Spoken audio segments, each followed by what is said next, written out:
braće i sestre u Kristu, sve vas srdačno pozdravljam, želim vam sve najbolje da ponesete sa ovim našim simpozijom. Judith Orloff je rekla, empatija je medicina koju današnji svijet treba. I ako pogledate, naš svijet se danas nalazi na rubu propasti. Voda je zagađena, zrak je zagađen, hrana je zagađena. Na rubu smo svjetskog rata kao sukoba civilizacija. Tako da mnogi intelektualci danas govore da bismo učinili naš svijet održivim, da bismo imali budućnost, dakle, za našu djecu, potrebna nam je empatijska revolucija. Dakle, intelektualci, dakle, iz svih dijelova znanosti i umjetnosti, dakle, humanističkih znanosti. I ta riječ je empatija, pojam koji se sve češće koristi, pa čak i u politici. Recimo, američki predsjednik Obama je govorio, kad se borio za predsjednička mjesta, u Americi nije problem ekonomski deficit. Znate da oni imaju veliki ekonomski deficit, nego empatijski deficit. I upravo to što nam se događa je empatijski deficit, empatijski jaz. I ovo što vidite u Ukrajini, što vidite u Izraelu, dakle, to je empatijski jaz između različitih kultura. Huntington je 90. godina prošlog stoljeća najavio sukob civilizacija. Tako da smo danas mi tu da biramo između sukoba civilizacija ili da gradimo empatijsku civilizaciju. Empatija, kaže se, nema zdravlja bez mentalnog zdravlja. A nema ni mentalnog zdravlja bez kulture empatije. Od obitelji, pa evo, dakle, do svjetske razine. Kada nema empatije u obitelji, onda imate mnogo razvoda, sukoba, djeca pate, maltretirana su. Kad nema empatije u školi, mnogo je vršnjačkog nasilja. Kad nema empatije na radnom mjestu, onda ima mnogo stresova na poslu, takozvanog burnout sindroma. Kad nema empatije u javnim medijima, onda vidite, dakle, kako se širi govor mržnje, dakle, sukobi. Kad nema empatije među našim političarima, onda vidite, Sabor nam često više liči na stand-up komičare, dakle, nego na ljude koji se bave ozbiljnom politikom. Mada, časni uzorici ima tamo jako veliki. Ali da bi se razumjeli što je to empatija, jer to je termin koji mnogi koriste na različite načine, onda bih ja objasnio i nekoliko drugih sličnih fenomena. Mi kad se sretnemo i u životu se ponašamo na temelju toga, je nam neko simpatičan. Sim znači sa, patos znači patnja ili emocija. Znači, kad mi je neko simpatičan, on mi je drag, ali iz moje perspektive. Dakle, ja ga razumijem, dakle, razumijem njegove osjećaje, ili to što on radi mi je drago, podržavam to. Pa kad nam je neko simpatičan, onda ćemo mu lako uprostiti, dakle, onda ćemo naći uvijek neko opravdanje za njega, iako možda radi velike gluposti.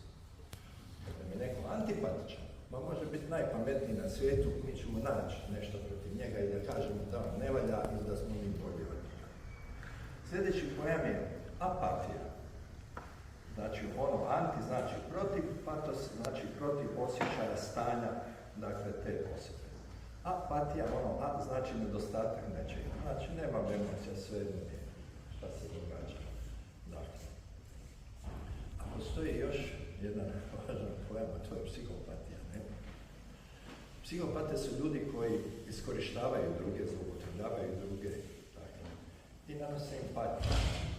I nažalost sve veći broj danas imamo takvih ljudi zato što živimo u jednoj kulturi sebičnosti.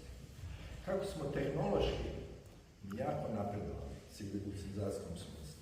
U humanističkom smislu čini se nazad. Sad da objasnimo onda što je empatija. M znači u. Pato sam rekao već, osjećaj, dakle, patnja. Znači, to znači da to je sposobnost kojom se mi rađamo, da možemo ući u svijet druge osobe. Da možemo pogledati na taj svijet njezinim očima, da je razumijemo, to je kognitivna empatija, da suosjećamo s tom osobom, to je emocionalna empatija, da želimo učiniti nešto dobro toj osobi ili sa tom osobom, to je ponašajna ili biheralna empatija. A to da bude dobro znači onda to je moralna, dakle, empatija. Kad ovako definiramo empatiju, onda vidite da je empatija vrlo bliska emocionalnoj inteligenciji. Dakle, to su pojmovi koji se negdje preklapaju. Socijalna inteligencija, duhovna inteligencija.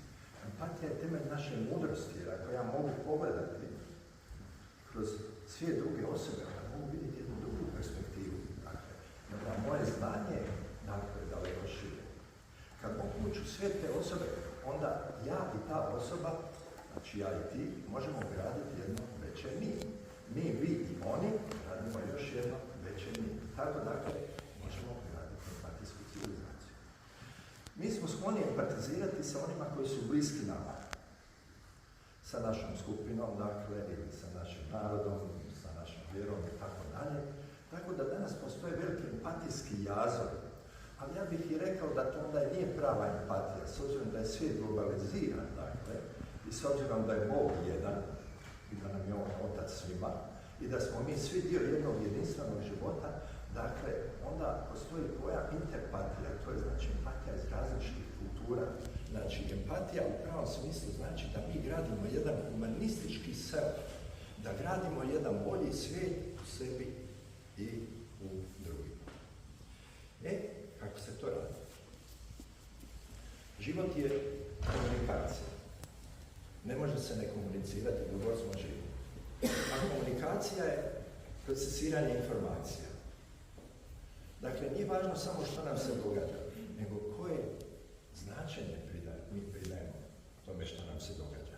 Ako nam neko čini neko zlo, a mi sad kažemo u svakom zlu neko dobro, pa onda pogledamo šta je dobro, pa to izvučemo, pa onda na tom dobru zajednički gradimo s nekom empatijom, onda stječemo prijatelja.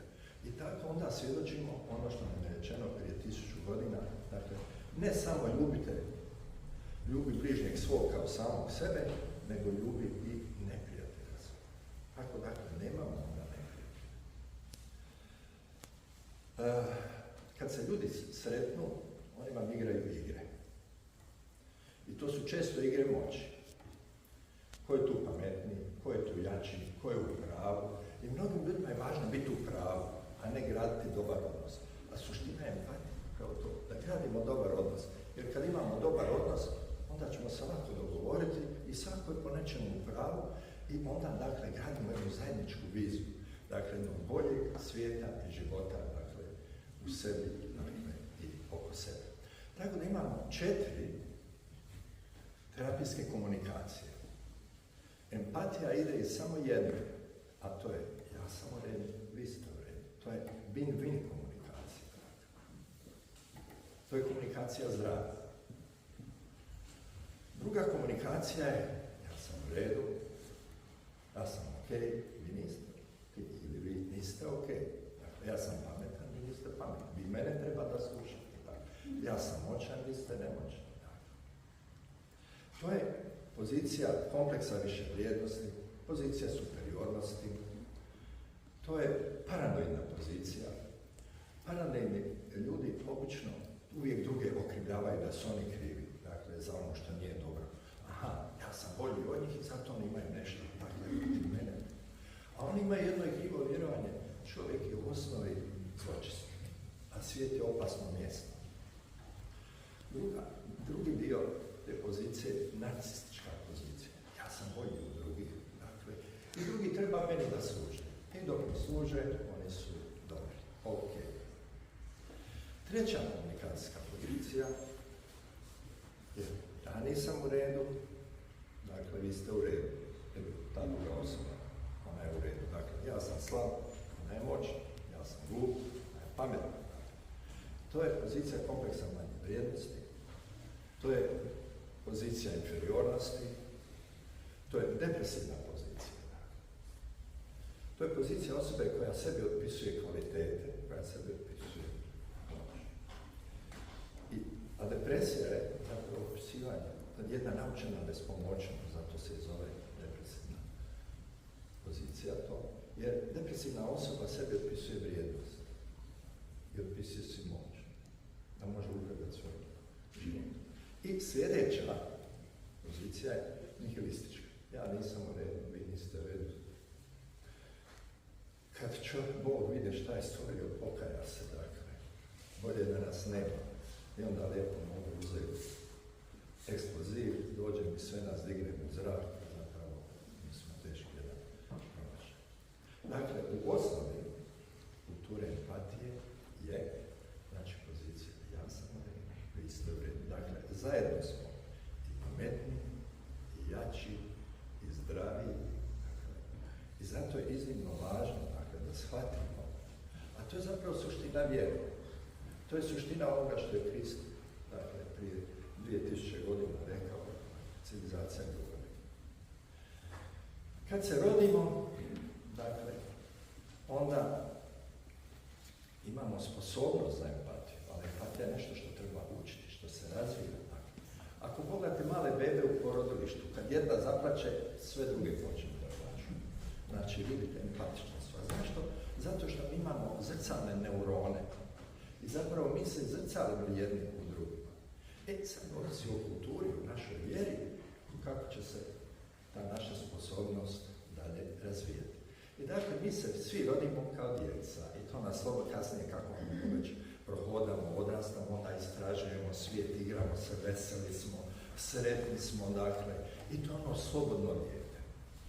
A onda okolina od nas očekuje neka ponašanja i moramo se ponašati prema nekim pravilima. I tako se razvije adaptirano dijete.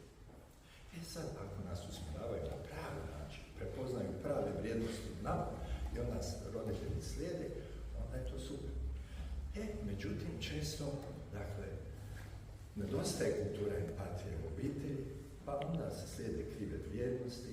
Pa, na primjer, mama kaže da tebe nema, dakle, nikad se ne bi udala za ovog tvog oca idiota. Koja je tu poruka? Bolje da te nema. To je zabrana življenja. Dakle, to je na neki način poruka koja kasnije oblikuje suicidalno ponašanje.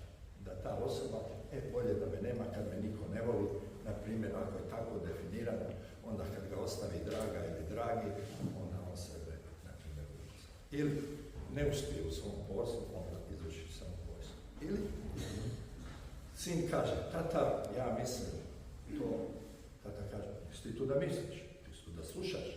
Dakle, dobra djeca su ona koja slušaju. Dakle, to je zabrana na mišljenje. Ili sin plače, šta se razlogao, pa nisi ti curica, samo danas curice plaču. To je sad zabrana na emocije i ne budi ti. Događa se i to da roditelji bi željeli da imaju dijete jednog spola, a ono se rodili drugi spol, i onda oni pokazuju nekako djetetu. I onda kasnije dijete ne prihvati svoj spol, onda šta se događa? Da neki stručnjaci olako predlažu da promijene spol, iako su još maloljetni, umjesto da im se pomogne da prihvate svoje dijete. Dakle, vidite kako se oblikuje. I sad, treći tip djece reagira buntovno protiv toga. Slijedite upute, on se bori za svoja prava. A neki toliko postanu buntovni da onda ne podnose više nikakve autoritete. To su onda buntovnici bez razloga. Znači, u svima nama postoji jedno stanje dijete. Dakle, ono što nam je Pater Nikić pokazao, emocije. Kad reagiramo iz emocija, tad smo zapravo u djetetu najčešće. Dakle, naime, ego stanje, to je stanje, dakle, to je naše mišljenje, emocije koje se očituju određenim ponašanjem. Ali, dakle, vidjet ćete kasnije i u djetetu postoje različite ego stanja. I sada, da bi mi odrasli, onda je potrebno da imamo roditelje. Da imamo roditelje koji nas njeguju, dakle, koji nas vole. I mi to se zove imprinting, mi njih jednostavno, oni postanu dio nas. Mi u svojoj glavi, u svojoj duši imamo roditelja koji može biti njegujući i kritički. Kritički je onaj koji nam daje granice, šta je dobro, šta nije dobro, šta se smije, šta se ne smije, a njegujući onaj koji nas voli, pomaže nas i tako dalje. koga učimo što je ljubav. Ali jedan i drugi mogu biti pozitivni i negativni. Postoje roditelji koji su prebrižni, koji toliko njeguju svoje dijete da ga snjeguju. Dakle, znate što znači snjegovati? Pa zaboravili ste, kod vas snijeg ne pada, ali nekada ja sam odrastao u kraju gdje je snijeg često padne snijeg na ljude, pa vas zatrpa. To znači snijeg. Znači oni guše svoje dijete. Postoje roditelji koji, baš me briga, ja sam ga rodila, nek živi po svom i kako hoće, dakle, koji su. Postoje oni strogi roditelji koji kažu djetetu moraš biti savršen. Ako nisi savršen, ne valjaš. Ili moraš marljivo raditi. Dakle, znači, roditelji nama daju zabrane šta ne smijemo raditi i daju nam pokretače ili kontra zabrane šta moramo raditi da bi dobili njihovu ljubav, da bi bili, dakle, prihvaćeni. A kako mi odrastamo, znači, roditelji to su uglavnom vjerovanja u nama i vrijednosti, dakle, koje smo naslijedili, uvažavajući ono što su nam oni govorili. Dakle. I kako mi odrastamo, onda se razvija naš razumni dio, logični dio i zdrava osoba balansira, dakle, sada usklađuje svoje ego stanje roditelja i dijete. I sada, znači, jako važno da možemo ući i prepoznati ta ego stanja kod drugih ljudi. Kad vidimo malu djecu, onda svi malo se s njima igramo i tad smo u ego stanju djeteta. Ne? Vidite, neki ljudi su strogo racionalni, znači emocije, ljudi koji imaju emocije su znak slabosti. Ljudi koji su emocionalni, on donose krive odluke i tako dalje. Danas treba biti strogo racionalan, ti imaš svoje interese, moraš ostvariti svoje interese. Dakle, vidite, to su neke vrijednosti koje mi slijedimo. Dakle. A mi te vrijednosti učimo na različite načine. Ne? Trebali bi učiti u školi, međutim u školi nam kažu, profesori danas kažu, mi smo tu da obrazujemo djecu, a ne da ih odgajamo. S druge pak strane, roditelji imaju vremena za svoju djecu, svi moraju, dakle, danas da rade, malo su sa svojom djecom, dakle, malo provode vremena s njima. Onda imamo medije, a na medijima svašta nešto možete čuti, vidjeti, dakle, i sve veći su problemi, dakle, što su djeca više na računalima, a što manje su sa prirodom. Znači, nama je potrebna kultura empatije. A kultura empatije, dakle, znači da bolje razumijemo ljude, da se povezujemo, da gradimo, dakle, jedan bolji svijet i u sebi i oko sebe. A zapravo na kraju kad vidite, dakle, sve smo to dobili prije 2000 godina. Ja nisam ništa vrijedniji od svog pacijenta. Ja mu kažem, ja vas ne mogu izliječiti ako vi ne napravite svoj dio. Dakle, vi trebate napraviti svoj dio, vaša obitelj svoj dio, jer vrlo često to ću sutra malo više. Dakle, bolesti održavaju i obiteljsku negativnu dakle, dinamiku. I tek kada stvorimo jednu zajedničku viziju, što nam je cilj, ali ako pacijent se osjeća da ga razumijemo, da ga poštujemo, dakle, onda će on prihvatiti lijek, terapiju. Danas nam mnogi pacijenti ne uzimaju. Zašto? Zato što liječnici nemaju vremena, što su često oni samo objekat liječenja, a nisu glavne zvijezde liječenja, zato što ih se ne uvažava, dakle, kao osobe, zato što liječnik nema dovoljno empatije. Nažalost, istraživanja su pokazala da studenti medicine sa svakom godinom empatija im opada. Tako da danas u svemu se traži da ono što se zove transformativni empatijski leadership. Dakle, to su ljudi, dakle, koji potiču empatijsku komunikaciju, dakle, u sredinama u koje vode. Ali ja ne bih očekivao da to drugi rade za mene. I zato bih na kraju rekao jednu kinesku poslovicu. Ako svijet treba da se mijenja, onda prvo, dakle, moja država treba da se mijenja. Ako se moja država treba mijenjati, onda moj narod prvo treba da se mijenja, obično su države više nacionalne. A ako se moj narod treba mijenjati, onda prvo moja obitelj se treba mijenjati. Ako se moja obitelj treba mijenjati, da sam ja taj prvi koji treba. I samo na kraju da vam kažem, postoji takozvane mračne empate. Oni su vrlo opasni. One ne izgledaju kao pravi empati. Uđu u vaš svijet, ali onda vas iskoriste. A tu je kombinacija takozvane mračne trijade ličnosti, materializam, znači sve je dozvoljeno, dakle, za moje interese. I tu je, dakle, narcizam, dakle, i tu je psihopatija. I šta nam se događa? Dakle, vidite koliko se brakova razvodi. Zašto? Zato što mnogi ljudi nisu za dom spremni. Ulaze u brak, a nisu za dom spremni kao najveće mjesto na svijetu. I zato je važno, dakle, da učimo kako dabrati pravo životnog partnera s kojim ćemo graditi dom koji je najveće mjesto na svijetu. A da bi to moglo, onda nam je potrebna empatija. Da možemo ući u svijet te osobe, da se zagledamo duboko u oči, da vidimo šta je u njenoj duši. I kad osjetimo da smo jedna duša u dva tijela, kad osjetimo da smo bliski, kad osjetimo da je to ukavana naša bolja polovica. A naravno, tu je potrebna i strast, i onda imate tri elementa, dakle, uspješne veze na koje se temelji uspješna obitelj. I onda iz takvih veza, dakle, shvaćamo da samo djeca dolaze na ovaj svijet preko nas. Dakle, da nismo mi ti koji ćemo njih oblikovati, nego treba prepoznati prave vrijednosti djeteta i pustiti ga da on ostvari, to je pomagati mu da on ostvari onaj najbolji dio sebe. I tako ćemo onda izbjeći ono što nam je Pater Nikić govorio, da često potiskujemo, dakle, negativne emocije koje smo stekli, upravo zato što roditelji od nas očekuju ono što nama ne paše ili što ne razumijemo ili u tom trenutku što nismo spremni prihvatiti ili zato što nas vršnjaci maltretiraju ili pak ako nas ima više obitelji zato što je konkurencija, borimo se za roditeljsku ljubav jer roditelji ne znaju to rasporediti.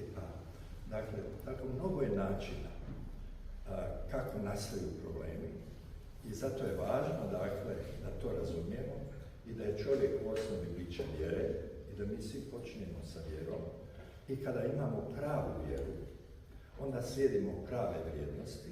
Dakle, kad slijedimo prave vrijednosti, onda se povezujemo sa drugim ljudima i gradimo jednu empatijsku zajednicu, dakle, empatijsku obitelj, empatiju na radnom mjestu, empatiju u školi, dakle, empatiju u javnim medijima, dakle, jer moramo znati, dakle, svi smo mi u nečemu kao svi ljudi. U nečemu kao samo neki, a u nečemu svako je posebno. A vjera nas uči, dakle, da niko nije suvišan na ovom svijetu, da bi bez svakoga od nas ovaj svijet bio siromašan. Vjera nas uči da ako spasimo jedan život, spasili smo cijeli svijet. I vidite, ako slijedimo te vrijednosti u životu, dakle, onda je jedan rezultat.